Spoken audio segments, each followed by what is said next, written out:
At some point, your healing stops being about your past and starts being about your future.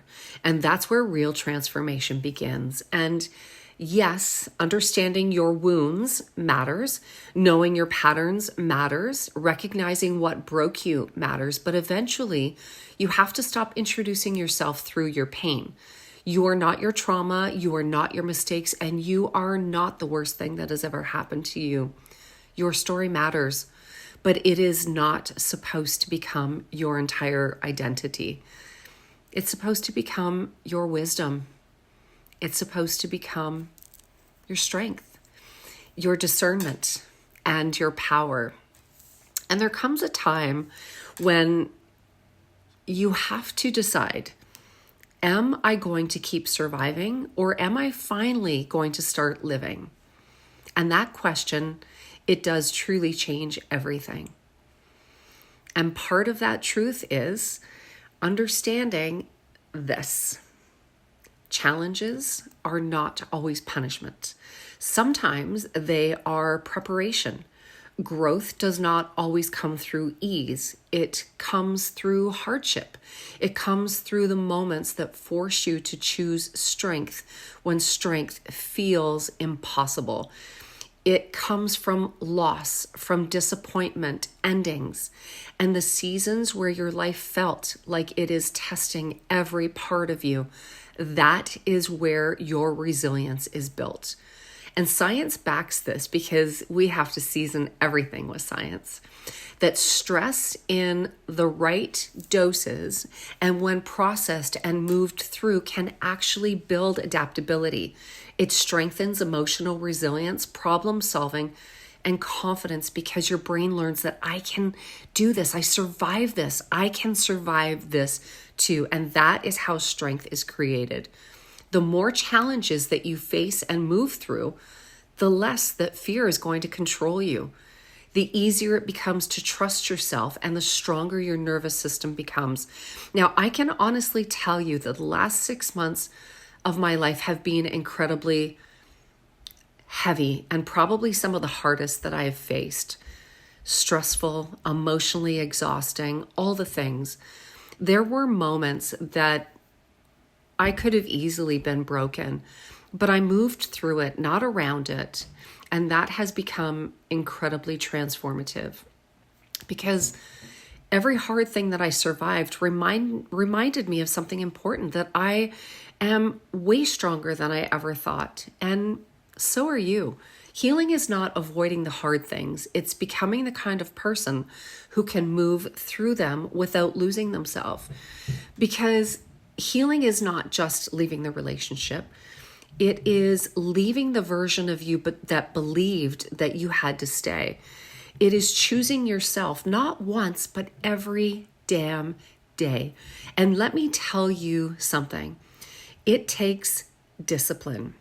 People love to talk about healing like it's soft. Bubble baths, affirmations, journaling with lit candles. No, those things are very important also, and they are very enjoyable.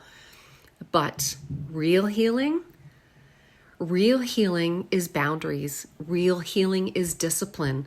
It is saying no. It is disappointing people who have benefited from your lack of boundaries. That is real self-love, because confidence is not built in comfort. It is built in consistency.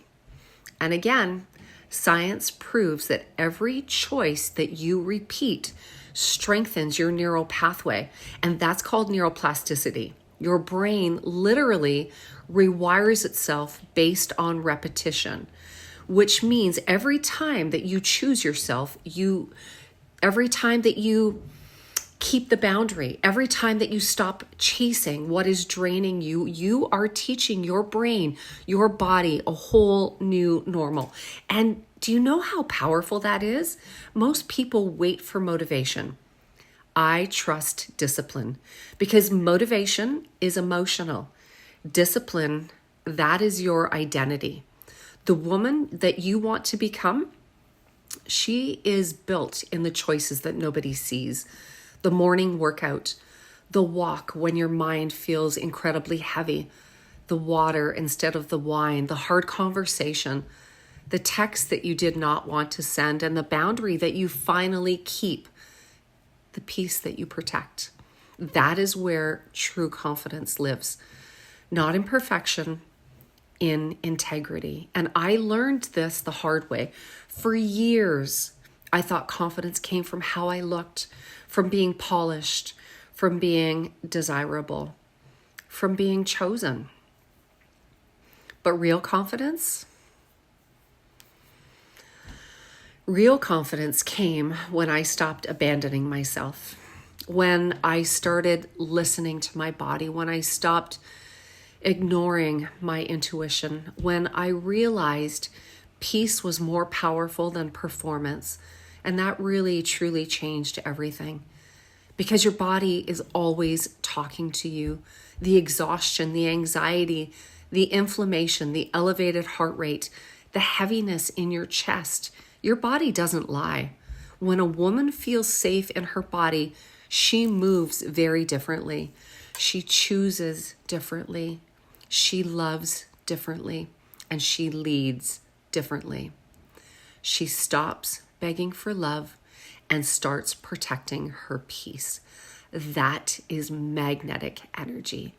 Not loud confidence, not fake confidence, regulated confidence. Quiet confidence, the kind that walks into the room and does not announce itself. That is power. That is sexy. Sexy is not youth. Sexy is not perfection. And sexy is not performance, but sexy is presence, it's peace, and sexy is self-respect.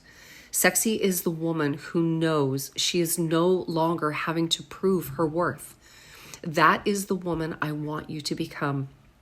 Actually, that is the woman that you already are underneath all your conditioning.